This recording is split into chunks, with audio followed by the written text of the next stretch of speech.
유관순은 서대문 형무소에 갇히게 됩니다. 그리고 서대문 형무소에 모진 고문을 겪어야 됐었죠. 그런데 18살밖에 안 된 이 유관순이 일본의 그 모진 고문을 겪으면서도 이렇게 얘기를 했다고 합니다. 내 손톱이 빠져나가고 내 귀와 코가 잘리고 내 손과 다리가 부러져도 그 고통은 이길 수 있사오나 나라를 잃어버린 그 고통만은 견딜 수가 없습니다. 나라에 바칠 목숨이 하나밖에 없는 것이 유일한 슬픔입니다.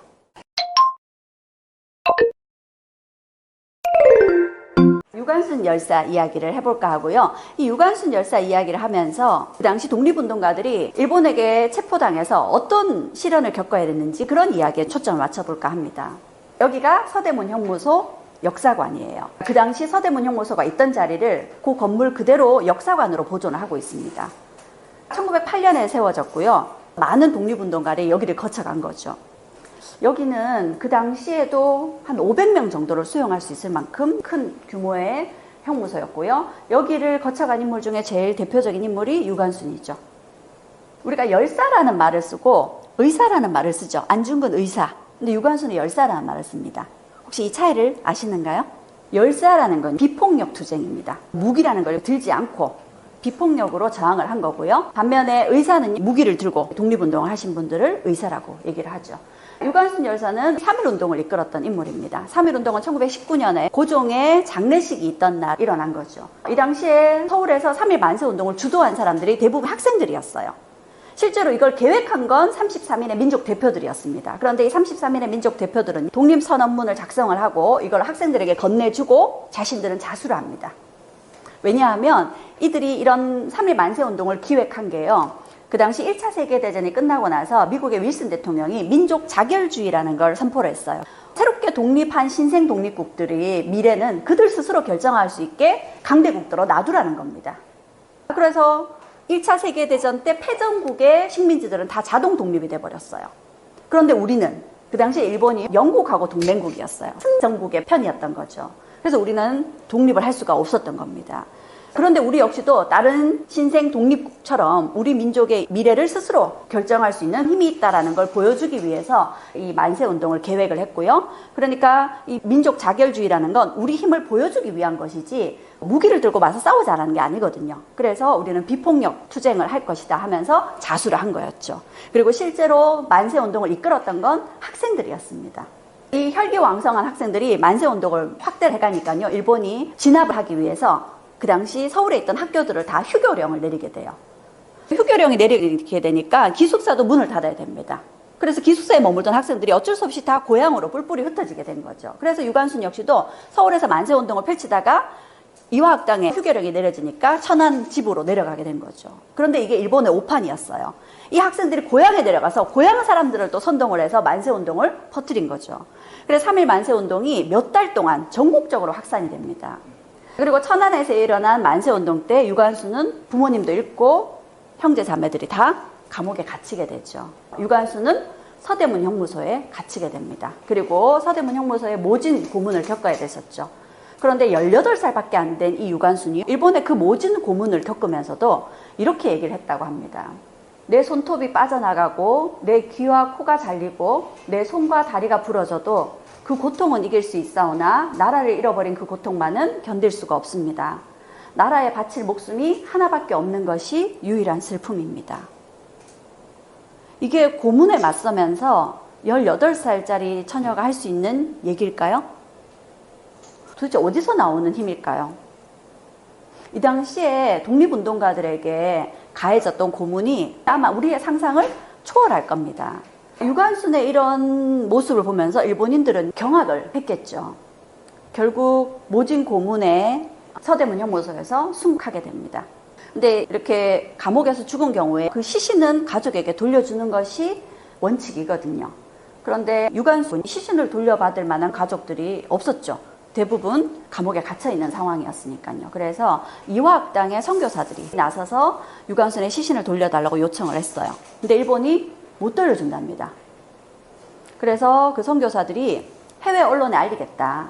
이거는 비인간적인 처사다. 그렇게 협박을 한 끝에 시신을 돌려받았어요. 근데 그 시신이 나무 괴짝에 들어있었는데 토막이 나 있었습니다.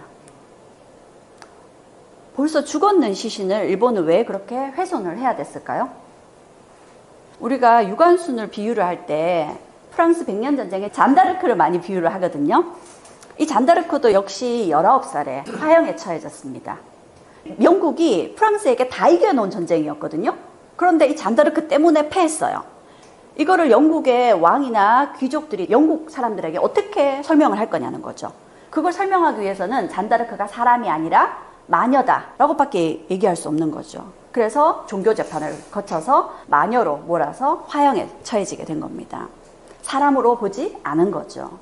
이 당시에 유관순을 고문했던 이 일본인들 역시도 유관순이 사람인가 싶었을 겁니다. 그래서 자신들의 고문 때문에 유관순이 죽었지만 사람이 아니라고 봤기 때문에 어쩌면 죽은 유관순의 시신조차도 그들에게 두려움을 줬지 않을까. 그래서 그 두려움을 떨치려고 시신을 훼손한 게 아닌가라는 생각이 듭니다. 그리고 이 당시에 서대문 형무소에서 순국한 독립운동가가 또 한 사람 있습니다. 우리가 잘 알지 못하는 강우규라는 분이세요. 이분은 1919년에 3.1운동이 있고 나서 우리나라에 부임해 오던 사이토라는 총독에게 폭탄을 던졌던 인물입니다. 그런데 이분이 왜 대단하시냐면요. 그 당시 나이가 65세셨습니다. 그 당시 65세면 엄청 연로한 나이죠. 그런데 직접 사이토 총독에게 폭탄을 던졌던 거죠. 이분의 동상이 지금 서울역에 조성이 되어 있습니다. 사이토 총독에게 폭탄을 던졌던 그 장소가 바로 지금의 서울역 장소거든요. 이분 역시 서대문 형무소에 갇혔다가 재판을 받았고요. 재판 결과 역시 사형에 처해지게 됩니다. 그런데 그 아들이 아버지에게 이렇게 얘기를 했어요. 항소를 합시다. 어떻게든지 사형을 면해보려고, 연로하신 아버지이기 때문에요. 이분이 이렇게 얘기를 합니다. 내 평생 세상에 대하여 한 일이 없음이 도로히 부끄러웠다. 내가 이때까지 우리 민족을 위하여 자나깨나 잊히지 못하는 것은 우리 청년들에 대한 교육이다. 내가 죽는 것이 조선 청년의 가슴에 적으나마 무슨 느낌을 줄 것 같으면 그 느낌이 무엇보다도 귀중하기 때문에 기꺼이 죽겠다.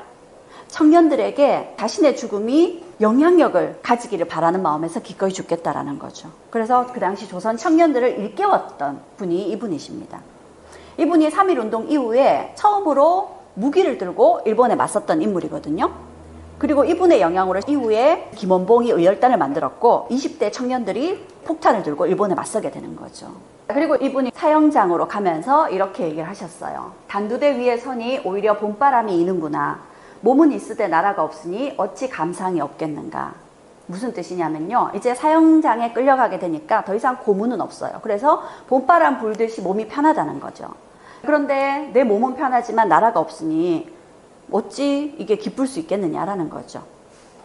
그렇게 사형장에서 돌아가셨습니다. 이분의 호가 왈우예요. 왈우. 왈자가 말하되 이런 말이고요. 우자가 어리석을 웁니다. 나를 어리석은 사람, 바보라고 불러다오. 이런 의미인 거죠. 대표적으로 이 두 분이 평범하지 않은 분이죠. 한 사람은 어린 여자애고요. 한 사람은 환갑을 넘기신 연세 지긋하신 할아버지셨어요. 이 두 분이 서대문 형무소에서 순국을 하셨는데요. 이 서대문 형무소를 지금은 역사관으로 보존을 하고 있습니다. 그래서 우리 입장에서는 꼭 한번 찾아가 봐야 되는 역사의 현장이 아닌가라는 거죠. 그 당시 아픔을 고스란히 간직하고 기억하고 있는 건물이다 라고 얘기를 할 수가 있겠죠. 이곳에 가면 당시의 감옥의 모습을 다 볼 수 있고요. 이곳에 수감됐던 사람들이 어떤 사람들이 있었고 이분들이 이곳에서 어떤 고문을 받았는지를 다 재현해 놓고 있고 소개를 해 놓고 있습니다. 그런데 이곳에서 제가 기억에 남는 고문이 어떤 게 있었냐면요. 양손 손톱 밑에 바늘이나 송곳 같은 걸 다 찔러 넣어요. 우리가 흔히 상상할 수 있는 물고문이나 임두 같은 걸로 몸을 지지는 이런 고문은 당연하고요. 정말 어떻게 이렇게까지 할 수 있을까라는 고문 도구가요. 상자 고문이라는 건데 상자가 보이나요? 이 상자에 대못을 다 박아놨어요. 그리고 독립운동가를 그 안에 들어가게 하죠. 그리고 일본 교도관들이 발로 차고 굴립니다. 그리고 벽관 고문이라고 있습니다. 벽처럼 세워놓은 관이라는 거죠. 여기를 실제로 들어가 볼 수 있는데요. 높이가 어른 키만 하고요. 폭이 어깨 넓이보다 조금 넓습니다. 그리고 앞뒤로 이 정도 폭이에요. 서 있을 수밖에 없습니다. 앉을 수 없고요. 무릎을 조금 굽힐 수 있을 정도? 그 정도예요. 근데 이런 곳에 하루 이틀 갇혀버리면 제정신으로 나올 수가 없어요. 이런 고문이 이 서대문 형무소에서 자행이 됐습니다. 그래서 우리가 이 서대문 형무소를 우리 역사 속의 아픔을 고스란히 간직한 곳이다 해서 역사관으로 보존을 하고 있지만 거길 가서 우리가 눈으로 보고 체험을 해봐도 그 당시 실제 모습은 우리가 상상조차 할 수 없을 겁니다.